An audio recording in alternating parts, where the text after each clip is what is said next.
aproveitar que a palavra está comigo, deixa eu só te contar uma história e encaixar uma pergunta na sequência. Porque é o seguinte, eu quando era adolescente, eu via o Fábio Puentes nesses programas de auditório e tal, e eu nunca tive a oportunidade de ser hipnotizado e tal.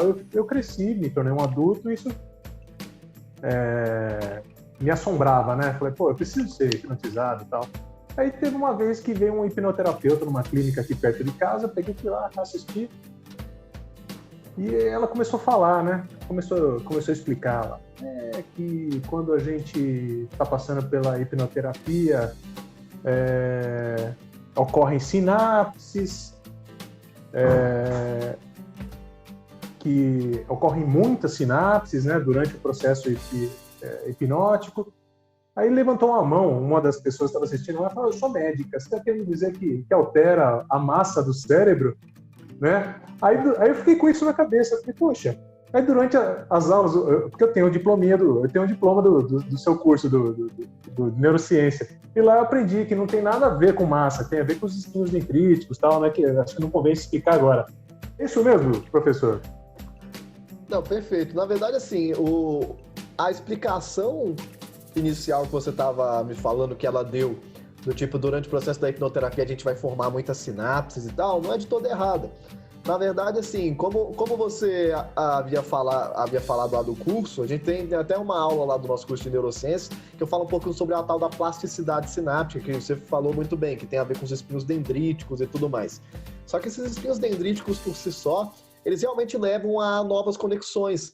Então, se novas conexões são feitas, novas vias neurais são feitas. Então, é de se esperar. A gente tem que entender o seguinte, a nossa mente nada mais é do que uma representação subjetiva e didática que nós temos para poder representar as conexões neurais que estão sendo feitas. Processos químicos, processos bioquímicos que acontecem aqui. Claro que qualquer pessoa pode ter o direito de acreditar em algo a mais, num espírito, seja o que for, mas biologicamente falando, nós temos um monte de conexões neurais aqui sendo feitas e a gente interpreta isso como sendo a nossa mente. Então, há de se esperar que qualquer processo de psicoterapia, o que você está fazendo é alterando vias neurais, estabelecendo novas sinapses, reforçando sinapses, diminuindo a sensibilidade de outras sinapses, ou seja, realmente você está mudando isso tudo. Agora, eu acredito que essa pergunta dessa médica deve ter sido alguma coisa do tipo assim, você quer dizer que você está aumentando a massa cinzenta, diminuindo a massa branca, alguma coisa nesse sentido assim?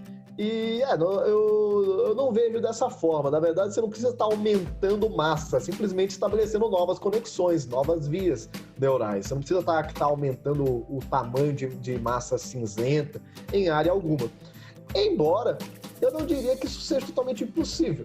Afinal, se você pensar que, por exemplo, existem estudos com taxistas de que mostram que eles aumentam a quantidade de massa cinzenta em algumas áreas relacionadas à memória espacial, sim, um processo de hipnoterapia bem feito poderia ajudar esse pessoal a aumentar a massa cinzenta de alguma área. Só que acredito que isso seria através de um processo mais longo, né? Não acredito que um único processo de hipnose levaria uma pessoa a ter um aumento de massa cinzenta em alguma área do cérebro. Já mergulhando nesse assunto, existem algumas pessoas que querem dar um upgrade aí nos estudos e usam o uso de drogas, smart drugs, nootrópicos. Isso é nocivo? Quanto é nocivo e quanto é recomendável? Essas drogas alucinógenas e esses smart drugs fazem mal para o cérebro, professor? Perfeito. Bom, vamos lá. Os nootrópicos, essas smart drugs, elas geralmente são drogas. O que é uma droga, né? Uma droga nada mais é do que uma substância que geralmente você ingere ela e que ela tem algum efeito que vai além do alimentar. Ou seja, algum efeito fisiológico que vai além do nutricional. E existem drogas que são consideradas drogas psicoativas. São aquelas drogas que elas atuam diretamente no nosso sistema nervoso central. Exemplo de droga psicoativa: café. Café é uma droga psicoativa. Ou seja, ela possui um efeito no seu sistema nervoso central, que é inclusive um dos princípios ativos de alguns medicamentos, de algumas drogas nootrópicas, de algumas smart drugs. Algumas smart drugs são baseadas em cafeína, né? São compostas por cafeína. Mas a gente tem várias outras. A mais clássica aí, a tal da Ritalina, né? Que muitas pessoas até utilizam sem nenhum tipo de prescrição médica. A questão disso é, primeiro, geralmente essas medicações, elas são tarja preta. Então você precisa de receita médica para poder adquirir. E é claro que hoje em dia brasileiro faz de tudo para conseguir medicamento, mesmo que não tenha receita para isso, ou então até consegue receita com um médico amigo da família e sai tomando esses medicamentos sem nenhum tipo de prescrição. Tem perigo? É claro que tem, é um medicamento tarja preta. Na verdade, ele tem efeitos colaterais, e se essa pessoa já tiver algum problema pré-existente, sabido ou não, pode ser inclusive catastrófico o problema. Por exemplo, eu tenho um problema de extrasístoles constantes. Na verdade, o meu coração ele às vezes bate uma vez a mais e isso me faz ter uma sensação muito ruim. Se eu tomo cafeína em excesso, isso piora e muito. Se eu tomo Coca-Cola em excesso, isso piora e muito. Então eu não posso ficar tomando energético arrudo, eu não posso ficar tomando esse tipo de smart drug, esse tipo de nootrópico baseado em cafeína, ou até, na verdade, a grande maior parte deles vão levar a uma estimulação simpática do nosso sistema nervoso, que vai levar à aceleração dos nossos batimentos cardíacos e tudo mais. Então é muito comum que a gente tenha arritmia, que, enfim, até mesmo que uma pessoa que ela está fazendo esse processo para poder conseguir ter mais foco nos estudos, utilize esse tipo de droga, mas se torne mais ansioso, fique mais ansioso, porque esse tipo dependendo de qual droga você vai estar utilizando, pode levar a uma hiperestimulação de algumas áreas do cérebro, a liberação de neurohormônios, que vão levar essa pessoa a se sentir até mais ansiosa. Então, assim, realmente eu não recomendo a utilização desse tipo de substância sem uma prescrição médica. Pessoas que têm, por exemplo, transtorno de déficit de atenção, hiperatividade, né, o TDAH, essas pessoas geralmente elas recebem prescrição médica com todo o cuidado, com toda uma análise para poder utilizar algum desses medicamentos, como a própria Ritalina. E então essa pessoa ela realmente chegou, ela foi diagnosticada, ela foi acompanhada por um médico, chegou à conclusão que, olha, essa pessoa ela deve utilizar esse tipo de medicação. E isso vai ser então benéfico para ela. Fez toda uma análise, chegou a um consenso de que aquilo ali não vai ser perigoso para essa pessoa, tá? Então, assim, esse tipo de medicação ela deve ser utilizada com acompanhamento médico quando necessário. Utilizar isso numa pessoa saudável, existe não só a discussão de que pode ser perigoso, existe até uma discussão ética. O pessoal fala que seria como se fosse um doping intelectual. Então imagina só, se você... É toda uma discussão ética que as pessoas falam, imagina que você utiliza esse tipo de droga para poder passar no vestibular e o seu colega não. Então seria um doping intelectual. Aí essa discussão vai longe, é uma discussão filosófica que vai por aí. Mas realmente... eu não diria que existe um consenso sobre isso. Muitas pessoas elas discutem sobre esse tipo de... Existe até um termo para isso que seria... Bom, eu esqueci qual é o termo que eles utilizam, mas seria assim, esse tipo de droga, esse tipo de substância que as pessoas utilizam, que não necessariamente são para poder suprir uma necessidade médica. Ou seja, a pessoa ela não tem uma condição médica, mas ela quer melhorar o desempenho dela em algum quesito. E existe uma discussão que vai muito longe sobre se isso é certo, se não é, se é viável, tá? Então, assim, não dá pra gente bater o martelo. Mas nesse momento o que eu diria é que isso deveria, se você pretende utilizar esse tipo de substância, que seja feito através de acompanhamento médico e que se você utilizar isso sem prescrição médica, sem nenhum tipo, sendo um indivíduo saudável, além de poder ter efeitos colaterais, é bem possível que você esteja mascarando um problema muito maior. Ou seja, talvez você realmente precise de um processo de psicoterapia, e quando eu falo psicoterapia, qualquer tipo de psicoterapia, com psicólogo, com psicanalista, com hipnoterapeuta, seja o que for. um processo de terapia que vai te ajudar a ressignificar algumas questões, a dessensibilizar aquela ansiedade que vem na hora de fazer prova, na hora de fazer uma apresentação em público, na hora de estudar, te ajudar a organizar melhor sua rotina, né? Então, assim, é muito comum a pessoa, ela vive ansiosa, ela tem um processo de ansiedade, ela fica ansiosa para fazer prova, ela não consegue se concentrar nos estudos, ela está com a rotina toda desorganizada, ela dorme pouco, ela não pratica no exercício físico, e aí ela resolve tomar uma smart drug e acha que aquilo resolveu o problema dela.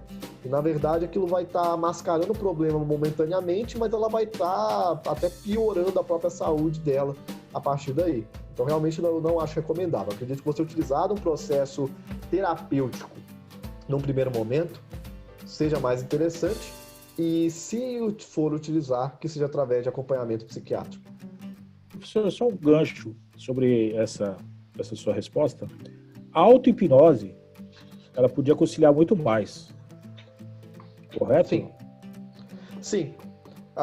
Eu digo o seguinte, existem alguns casos que a pessoa ela tem uma questão médica, genética a ser trabalhada. Sim, a pessoa que tem realmente um TDAH, uma tendência genética e tudo mais, mas a grande maior parte das pessoas que elas começam a pensar na possibilidade de usar uma smart drug, elas não têm realmente um problema genético, algo que não tenha uma solução menos invasiva, mas sem efeitos colaterais e que possa trazer um resultado muito bom, muito efetivo.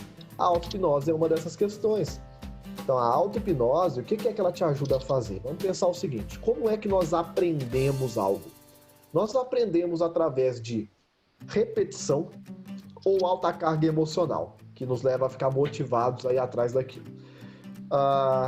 Durante o processo de auto-hipnose, basicamente o que você vai estar fazendo é mentalmente repetir uma situação que você quer que aconteça e colocar uma emoção no meio. Então, assim, a receita perfeita para que você consiga ter mudanças de forma natural. Para mim, a auto-hipnose é simplesmente isso. Eu não vejo a auto-hipnose realmente como uma forma de você alterar sua consciência. É realmente um momento que você vai fazer um ritual para você conseguir se concentrar mais no seu mundo interno, colocar emoção na sua visualização mental e repetir mentalmente aquilo que você quer.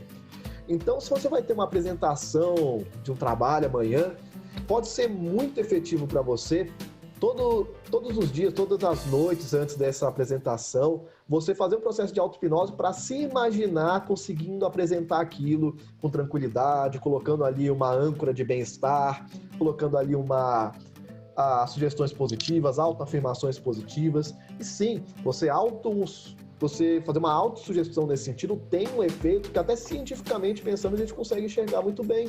Você está mentalmente ativando vias neurais relacionadas àquilo. Você está repetindo, reforçando uma via neural que te mostra que você tem a capacidade de apresentar aquele trabalho com tranquilidade. As pessoas costumam dizer o seguinte, a nossa mente não distingue o real do imaginário. Isso faz sentido? Bom, mais ou menos. Na verdade, sim, a gente consegue saber o que é real, o que é imaginário. Senão, a gente começaria a confundir imaginação com a realidade. Então, a gente consegue. Só que seria, vamos dizer assim, de uma forma metafórica, a nossa mente consciente, ela percebe que aquilo ali é uma realidade, aquilo ali é uma imaginação. Mas nossa mente inconsciente não, porque nós temos áreas do cérebro que são ativadas exatamente da mesma forma quando você imagina e quando você passa pela experiência. Então é como se você estivesse realmente em um ambiente virtual repetindo uma situação que você quer que ela se repita. Então sim, você fazer autovisualizações, autossugestões, te ajuda a começar a fazer um processo que até lá no curso de neurociência a gente explica, que se chama LTP, que é ficar repetindo mentalmente, repetindo para o seu cérebro uma via neural que deve ser reforçada e ao mesmo tempo então deixando de lado aquela via neural que você não quer reforçar. Então sim, a auto-hipnose, a gente tem uma explicação muito científica do porquê que ela pode ser muito eficiente e pode ser mais indicada do que utilizar alguma droga com efeitos colaterais. E enfim, acredito que seja isso. Algum tempo atrás eu vi na Super Interessante que a hipnose foi traduzida naquela época como a capacidade de ativar áreas da mente na qual foi sugestionado. Exemplo, eu estou vendo a parede, porém me foi sugestionado que eu estou vendo uma paisagem do mar. E são as mesmas áreas que são ativadas em estado de hipnose, como se eu estivesse lá presencialmente. E hoje em dia, inclusive, à distância, a gente faz isso. Então, há uma relação entre você ativar áreas e ter uma resposta e um resultado enquanto a isso. E isso seria uma leitura assim, um pouco grosseira ou está valendo ainda? Tem a ver com o estado de hipnose? Não, sim. No processo da hipnose, a gente consegue muito bem visualizar, até mesmo com... tentando lembrar, a gente tem uma pessoa que trabalha com isso aqui, que seria... Talvez quando você está escaneando o cérebro da pessoa, me fugiu o nome do tipo de análise que é feita. É o mapeamento, não é isso? Geral, a gente chama de mapeamento, mas tem um nome específico para esse tipo de análise que... Bom, enfim, eu esqueci, mas não importa. O que importa é que você consegue olhar quais áreas do cérebro elas estão mais ativadas do que outras. E também identificar o padrão de ondas cerebrais e tudo mais. Então você consegue claramente ver que quando a pessoa está sendo hipnotizada e você pede para ela imaginar algo, com o olho fechado mesmo, imagina algo e tal, visualiza algo, você vê realmente uma ativação maior do córtex occipital, da atividade do seu córtex occipital, que é uma área do nosso cérebro relacionada à percepção e interpretação de estímulos visuais. Então, da mesma forma, se você pede para aquela pessoa começar a imaginar uma música que ela gosta, geralmente você vai ver uma ativação dos lobos temporais. Os lobos temporais que tem a ver também com a interpretação, com a recepção de estímulos auditivos. Então, sim, você consegue ver esse tipo de padrão. A pessoa ela realmente começa a ativar áreas relacionadas a ver algo, a escutar algo. A gente consegue ver uma diferença no cérebro entre imaginar uma imagem e ver realmente alguma coisa. Mas, assim, para um processo de terapia, por exemplo, você não precisa que a pessoa realmente alucine. E algumas pessoas no processo da hipnose vão realmente conseguir inibir a faculdade crítica delas de tal maneira a realmente conseguir abrir os olhos e ver algo na frente dela. Então, é só a gente pensar o seguinte, nós temos na nossa mente, na verdade, a imagem, a memória de muitas das coisas que nós vimos. Aquela imagem, ela está guardada no nosso cérebro em formato de engramas. O que são engramas? São redes de conexões neurais que são formadas que são um traço físico de memória. Então, quando um estímulo surge, essa rede de conexões neurais é formada, aquilo se mantém estável. E quando um estímulo semelhante surge, aquela rede de conexões neurais é ativada de novo. Então, a gente tem uma memória, um traço físico de memória no cérebro muito claro. E, bom, então você tem essa rede de conexões neurais ali, você tem armazenado na sua mente, no seu cérebro, a imagem de muitas das coisas que você já viu. Então você conseguiria, sim, projetar isso, ver isso à sua frente. Só que, geralmente, para que o mundo faça sentido, a gente inibe isso através de áreas de inibição do nosso cérebro, inclusive a área mais falada, que eu já falei várias vezes ao longo da live, é o nosso córtex pré-frontal, e que inibe que isso aconteça, porque não faz o menor sentido você sair quero ver uma tartaruga no chão, vejo uma tartaruga. Isso faria com que a realidade começasse a se confundir na sua mente. E a hipnose, quando você consegue fazer um processo muito efetivo de levar a pessoa a alterar a própria percepção de realidade, a pessoa consegue desinibir isso e realmente projetar uma imagem visual na frente dela.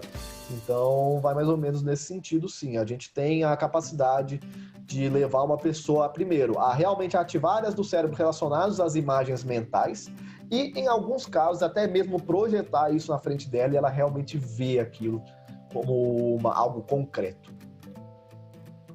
Perfeito, entendi.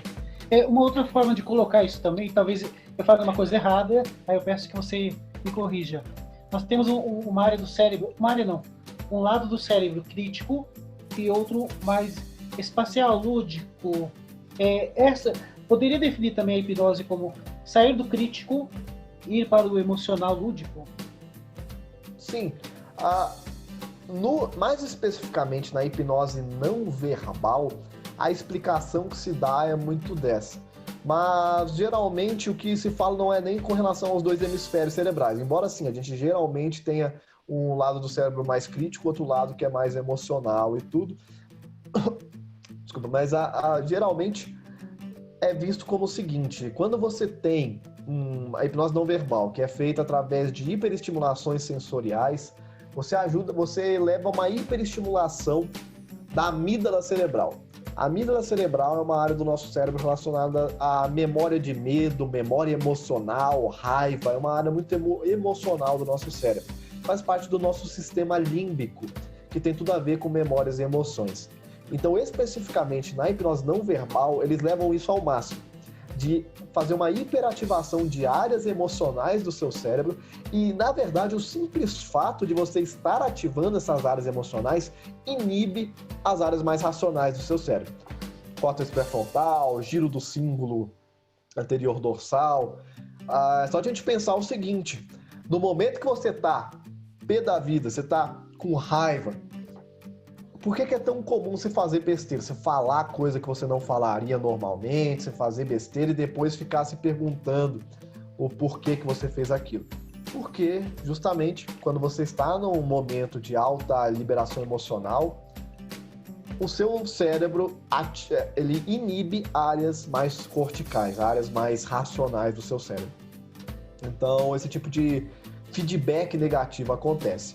Então, na hipnose não verbal, a gente tem isso ao máximo. Na hipnose verbal, a gente não trabalha, vamos dizer assim, induzindo unicamente isso.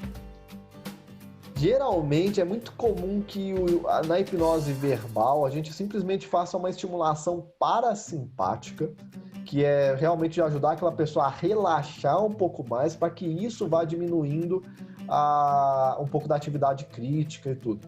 Mas sim, geralmente, na grande maior parte das vezes, será interessante, dentro de um processo de hipnoterapia, principalmente, você ajudar essa pessoa a ativar mais áreas emocionais do cérebro e inibir um pouco mais as áreas corticais.